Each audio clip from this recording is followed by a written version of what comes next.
Yo, what's up, people? Woo! Yeah! Today is the return of a movie reviews. Finally, after almost 2 months of not doing movie reviews, finally, the movie reviews have come back.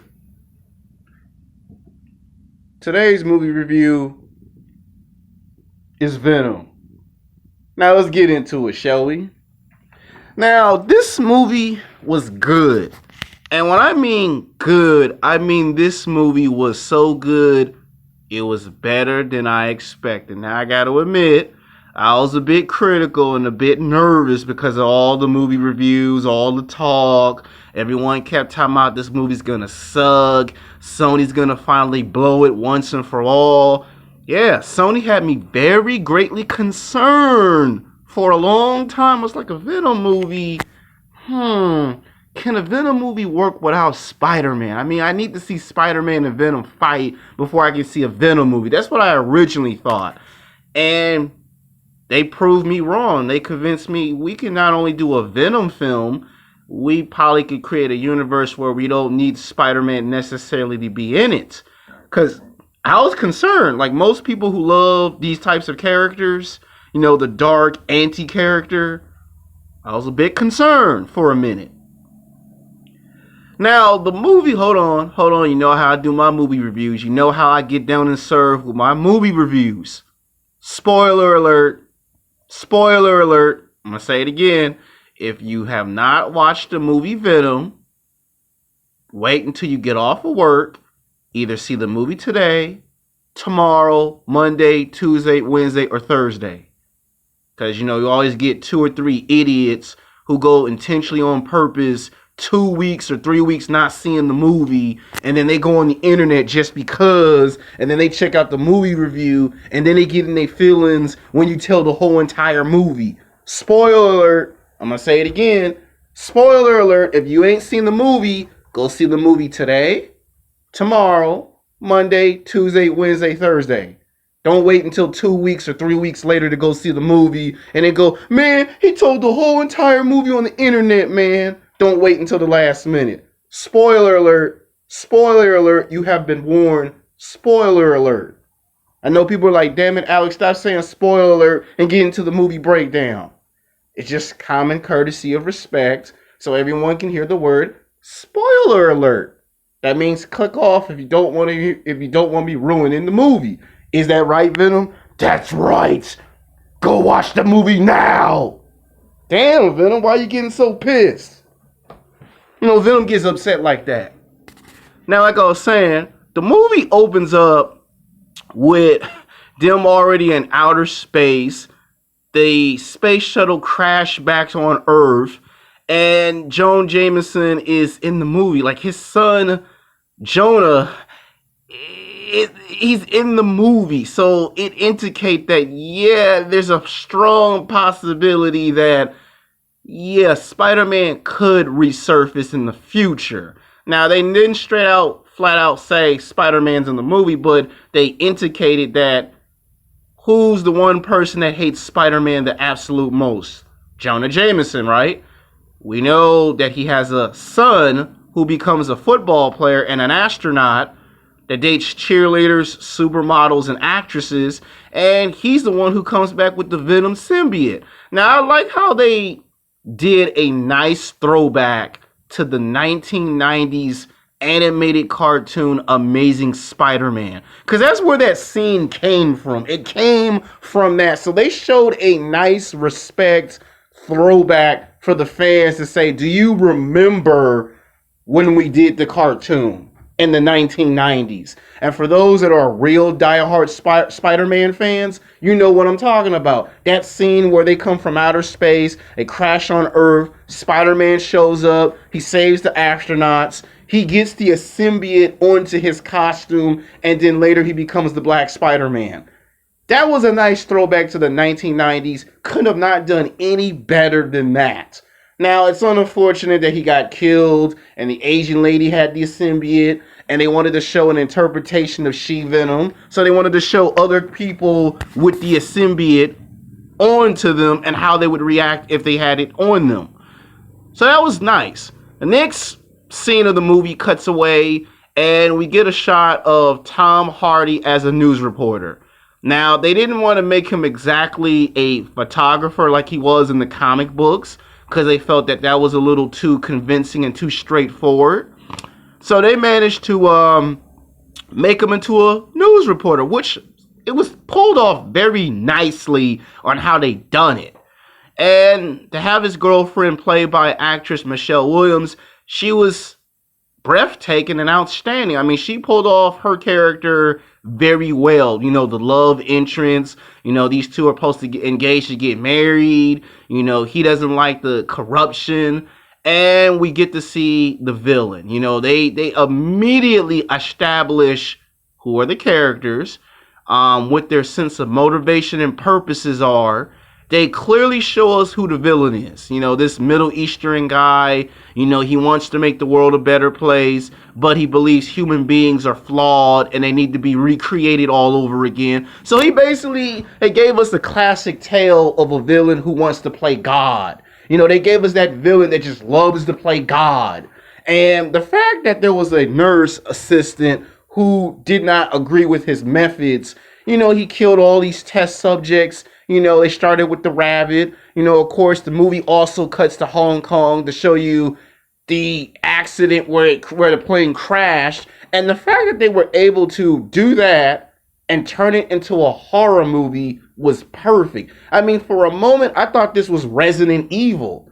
And I scratched my head and I said, that's how Resident Evil should have been done. The way they did that cutaway scene where the Asian lady is walking all zombified, that's how Resident Evil, the movie, should have been. And the way they did this is they made it into an actual horror film. You never got the sense that this was a comic book film, or this is about superheroes versus villains. It's a story about people who are trying to do the right thing, but the right thing doesn't work, and they're forced to do the wrong thing just so they can do the right thing. That's basically what you got to sense when you watch this film. Now, the part that I love was when he goes into the liquor store, he gets confronted by the lady, and the Korean lady, and she says, Eddie Brock, do you do that meditation that I told you about? No, I ain't doing it. I did it, that's why it ain't working. That was perfect. And if anybody paid close attention to that movie, spoiler alert, that actually was a reference to Doctor Strange. If you don't believe me, go back and watch the movie Doctor Strange. The only person in the Marvel Cinematic Universe that actually meditates or takes that form of meditation is Doctor Strange. So I'm not saying that in Doctor Strange 2 or in Doctor Strange 3 that we won't potentially see a crossover, but they surely implied and indicated that somewhere in that universe he would have to run into someone that does practice that form of meditation. Possibly Doctor Strange assistant. I'm just saying. So that was an Easter egg reference. I love the fact that they had him in the apartment. He couldn't stand the loud music. And he lost his job after he tried to get into it with the guy.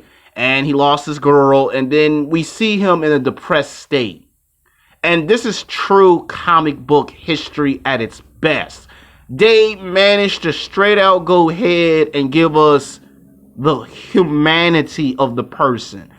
And they didn't want to just give him the symbiote like they did in the cartoon or in the comics. They wanted to get straight to a point where there's got to be a purpose. So when he gets into the lab with the girl, we already knew, you can already tell that when they do this scene, you can tell someone's gonna die. Like, you just know someone's not gonna be there in the second half of the movie. You just know that when the guy meets the girl and the girl tells him, you gotta uncover this, you gotta expose this, you just know that when you do a conspiracy, you know that somewhere in the second half of the movie, you just know someone is not going to be there for the end of the film. And they took her out convincingly. For a moment, I thought they were gonna make it where he loses his girlfriend this becomes his love interest. I mean, for a moment, I thought they were going to go in that direction. They said, it's a horror movie. People die in horror movies. People go bye-bye in horror movies. And they took the old school conventional thought of horror and said, make it a horror movie, scare the hell out of people. Now, they went with the Deadpool route. Yes, you can't deny they actually went with the Deadpool route. They threw in some comedy, some comedy mischief, and you got the sense that it was just like the first Deadpool film. It also reminded you of Guardians of the Galaxy. It was still a horror movie, but at times you could also sit back and laugh. Like, other words, you could imagine in real life that this would happen to someone, and they would do exactly just that in the movie. Now, the action picks up when he gets the symbiote on him. He don't know what he doing. He hears a voice, Eddie, who is that? What's going on? They brought in some paranoia. He freaking out. He don't know what's going on. And Tom Hardy had a breakout performance in this movie. Thank you, Tom Hardy. You done it once again, my man. You did it with Bane, and you do it again with Venom. And the fact that they captured the look of Venom was oppressive. I mean, the way they got his size, his look, his color, the voice, you knew it was not one actor, it was two actors. And they did this the way of the Hulk. Like, they had it where he struggled to accept the fact that he is now a part of something much more. That he didn't want to be a part of this, but now he has to. The motorcycle scene was perfect. In fact, when he does get onto the motorcycle, spoiler alert, they give us another reference that is from the Marvel Cinematic Universe. Remember the first Ant-Man movie? If you watch Ant-Man, you should have noticed the city and location they were at. Same thing with Ant-Man Part 2. So, yeah, I guess maybe in the future, Venom might run into either Doctor Strange or Ant-Man, because they're taking reference from those movies and it's in the same location because they set it in Los Angeles, San Francisco. Didn't they rather have him in New York City running into who? Spider-Man, right? So you're getting reference throughout this movie. You also get a reference when he does come face to face with the symbiote. He not only becomes face to face, I love that they went with the Batman route, where they went dark with the character. They managed to have him climb up the building. He gets on top. He accepts the fact that he's Venom, and they immediately establish what his weakness is. Fire. He can't handle sonic vibrations. And they didn't just do what the cartoon did. They made it where the scientists had to discover that's what hurts the creature. And the fact that they bought in anti-venom just shows that they had to make this movie work, or it just wasn't going to work. Now, I want to give this movie... Shut up, Alex. Who said that? It's Venom. Shut up. I'm taking over. Alex talks too much. He gets on my nerves. If Alex had enough common sense, he would have gotten the girl's phone number a long time ago. Venom, that's not right, man. You can't be telling the viewers about... Be quiet. I give this movie Venom 10 out of 10. It is a kick-ass movie. This movie is on the same level as the Black Panther and the first Deadpool movie, and it rivals Guardians of Galaxy. In fact, I will one day show up and I will take on the Avengers all by myself. She-Venom was one fine-ass woman. I mean, I love She-Venom. She's my woman. She's my world. She had a nice cameo, and you guys like She-Venom like I do. I kicked Anti-Venom's ass. And at the end of the end credits, I show up, and I look face to face with Cassidy, and I know he's gonna become Carnage. Okay, Venom, you need to let me do the... Shut up, Alex. Carnage and I are gonna kick ass in the sequel. Okay, Venom, it's my movie review. Sorry about that. Venom tried to hijack the movie review from me. You know, ever since I wore this shirt, things have been changing. You know, I've been hearing people talking to me like the phone. Shut that phone off. Damn, Venom. Venom don't like when people call doing movie reviews. You got that shit right. Venom don't like people when call. I love the way they killed Anti-Venom. Like, this wasn't just a battle of good versus evil. This was a person trying to do the wrong thing so they can do the right thing. And Anti-Venom wanted to take over the world. You know, he got the symbiote from the girl. Again, it just reminded me on how you should do Resident Evil. And the fact that he tried to go into space to bring more of himself to Earth just shows the humanity of the villain. The fact that the villain died and then Eddie Brock died and got resurrected, got the symbiote, and the fact I love the scene with She-Venom. I mean, that was a nice throwback to the comic book.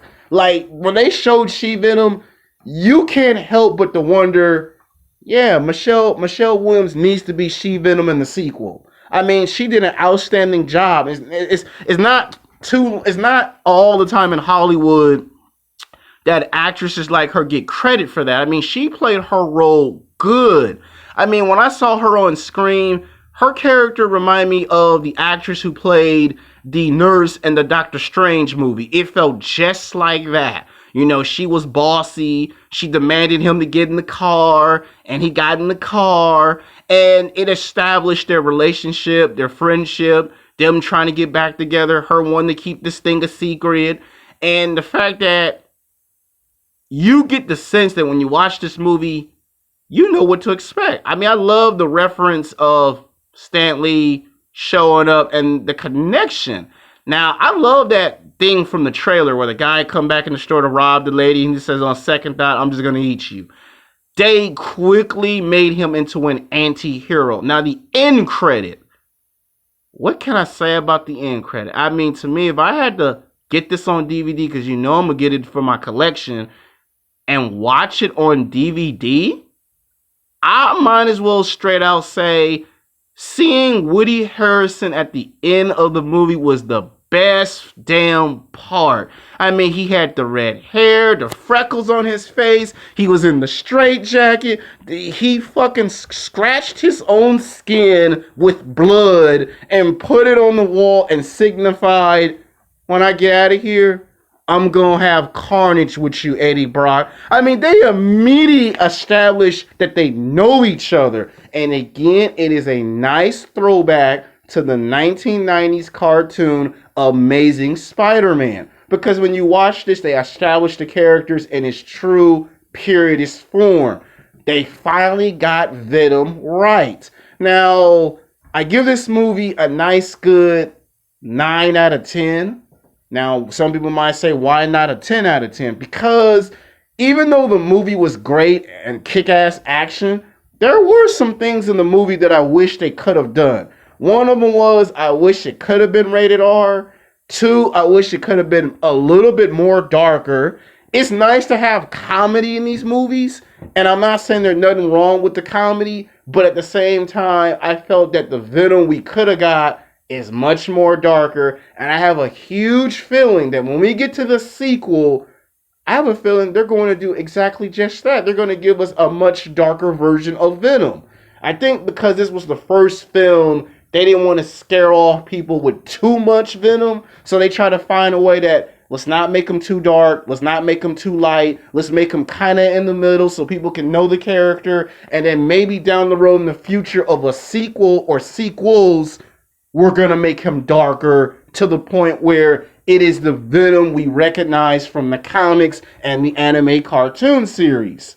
So, this is a good movie review. What do you think, Venom? It's about time I get my respect. Now shut up. Okay, Venom.